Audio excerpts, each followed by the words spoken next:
What we're going to do in this video is highlight the foreign exchange scam that Ajay Bhatt is actively promoting within New Zealand. To our knowledge, we know of at least 6 people that reside in New Zealand, but this is how it all unfolds. This is exactly what's happening, and the due diligence that Mr. Bhatt didn't actually do and wouldn't listen to. But anyway, here we are, 24th of April last year. This was myself sent this to Joe Donovan. It was to a Assured Financial Peace email, but as you know, it was referenced in the hard copy material. As a sole director of Worldwide Trade Link, you have a legal obligation to run your company ethically. You also have a legal obligation to inform the majority shareholders, who at the time were Monganui Trust Limited, and that's subsequently been changed over the course of the year, and there's reasons for that. Another video will highlight that as well as information. But also as a majority shareholder of the company 1070. And of course Worldwide Trade Link is a shareholder of that, and she has a legal obligation, and I informed she should be informing her associate shareholders to the position that has allowed Mr. Bhatt to conduct their business on the behalf. That was all, and that's referenced, and you can read that email. Basically what we're talking about here is a company operating right here in New Zealand that Mr. Bhatt promotes, and it's a foreign exchange scam, and let's have a look of how this works right now. This is a scam being operated illegally out of New Zealand. There's a number of red flags and points that anyone doing due diligence would find. And this is what I'm going to point out now. And you'd have thought someone like Mr. Bhatt, who was a financial advisor, would know how to do due diligence before putting in people. But the company's called GNTFX. A couple of red flags. Look, there's only a support email. There's no way of phoning them whatsoever. Scroll down their website. First red flag. There you go, Marina Towers out of Belize City, Central America. Okay, so first little red flag, no telephone number, and really the address is service accommodations out of Belize. Anyway, moving on, terms and conditions, you have a look at those. So there you go, terms gives us a binding agreement between Balfour Capital Limited, a New Zealand registered company, GNTFX. And then as you scroll down, you'll read here, all the small print, but basically look, none of the products and services the company offer are intended for New Zealand citizens. The company will not accept New Zealand citizens. This is a blatant lie, because they do, and Mr. Bhatt has already put at least 6 New Zealand residents into this program that we know of, and possibly more. However, this is worth pursuing, because now you can jump over to the company's office here in New Zealand, do a quick search on Balfour Capital Limited, and what comes up is the WGM Group. So we click on that. There's the address in Key Street, Auckland, and Manfred Wilhelm Wagner de Seco. Anyway, Guatemala.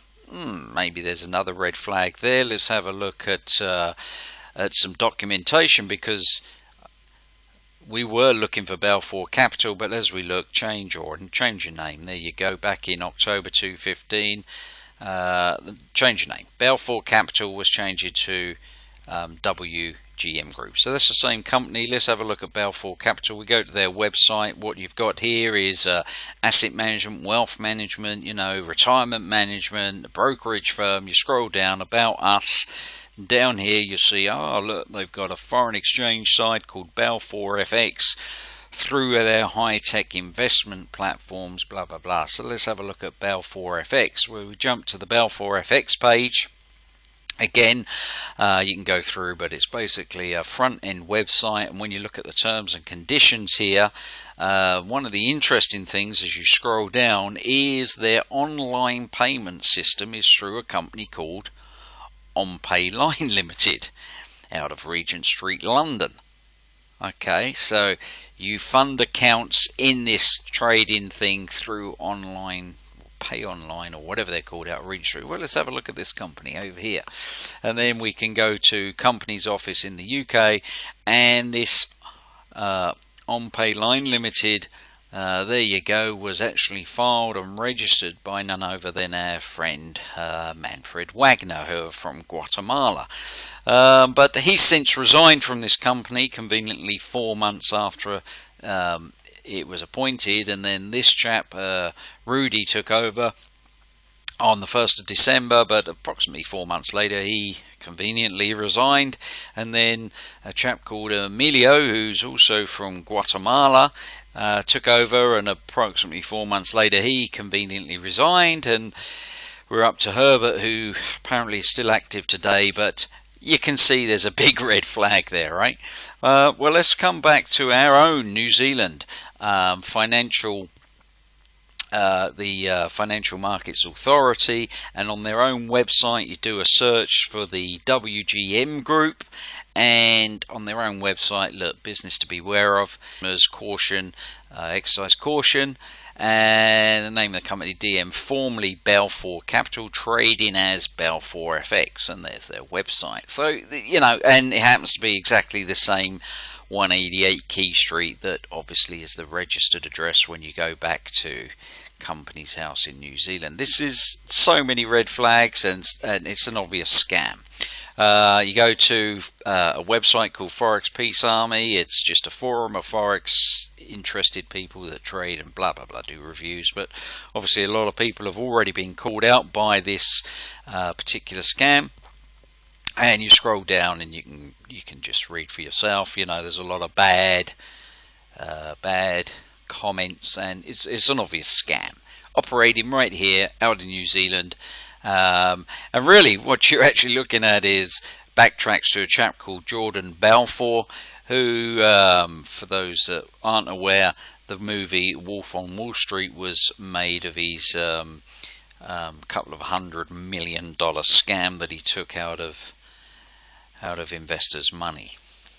So, obvious scam, many red flags being operated. Bloomberg done a thing on it just August last year, or not necessarily just on this particular program, but basically, look, there's a lot of online Ponzi schemes, fraudulent Ponzi schemes, and one of them would be around foreign exchange trading, and this particular company has been set up for that reason. And Mr. Bhatt has put and promoted people into this without doing due diligence, even though he was a financial advisor. He should have known better. But Mr. Bhatt was on the hunt for money, and all he considered doing was putting in as quick as he could. Why? Because he made 30% commissions the moment 1070 actually deposited monies on his recommendation into this, prior to talking to me further to explain to him what I'd subsequently found out. And if that wasn't enough information to show enough red flags, we do remember middle of last year the Panama Papers scandal, which hit the news all around the world, that New Zealand is one of the places recognised that has very loose tax laws, and is used by companies and organisations and unscrupulous people. It's obvious that anyone does a bit of research will see that Balfour Capital obviously has a bad name. It's promoting GNTFX through Balfour FX, which leads all the way to the original Wolf on Wall Street, which is Jordan Balfour, which ripped investors off into the tune of over $200 million. He's doing it through a shell company right here in New Zealand that has been highlighted, and so maybe the question is there a new wolf on Green Lane? Because Mr. Bhatt should know, being an ex-financial advisor, that actually due diligence is needed, but he actually clipped the ticket and made 30% commissions when 1070 opened up a trading account in this obvious scam, and he pocketed 30% as an introducing broker. And as we say, we know of at least 6 individuals living and residing in New Zealand that have also been duped into this scam.